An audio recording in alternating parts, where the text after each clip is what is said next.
For us at Fast Company Middle East, the Green Goals Summit is a small yet significant step in bringing all of you stakeholders together to debate, discuss, and deliberate. I think right now we're already at 1.3 degrees.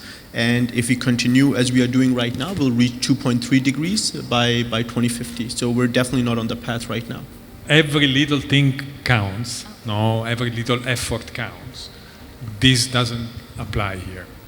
If you save 1%, you save 1%, you save 1%, you save 1%. If every one of us, of the entire world, saves 1% of their energy, we will end up saving 1% of the total energy of the world. So near zero. We need to think big. We need to make bold moves. We need to only focus on something that is really significant. No? Nature is important. Companies need to address both the risks and opportunities. There's a need to integrate with climate and look at nature in a holistic manner. Tools are there to help companies in their journey, and it's important to move from the realm of planning quickly to implementation. I think a big one for this one, which will be a very solution-driven COP, as Dr. Al-Shaber is very emphasizing on, is as well funding streams, and especially looking after those populations which are hardest hit by climate change.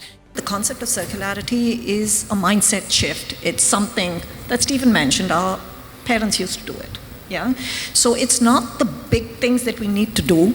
It's all about how do you stop now from doing more harm to the planet to doing more good.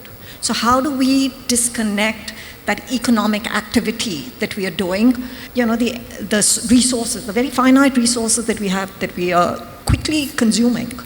If you look at the 3 hours of this conference, about 3,500 acres of natural forests would have been lost. So that's the scale of the challenge that we are trying to address. There's a sense of urgency that we know in general, but the next generation are feeling. And that's really what's driving a lot of the conversations. Personally, I've noticed that the more we engage with the next generation in these conversations, and I mean meaningfully engaged and have as part of these discussions, the better it is the outcomes that we're doing. It's not about doing the right thing right now, but it's about doing the right thing to make sure that the future generations have a better earth to live in. When we look at the greenhouse gas emissions in the last 2 years, 2021 and 2022, it's increasing. While we are in a trajectory where we need to decrease emission, the opposite is happening.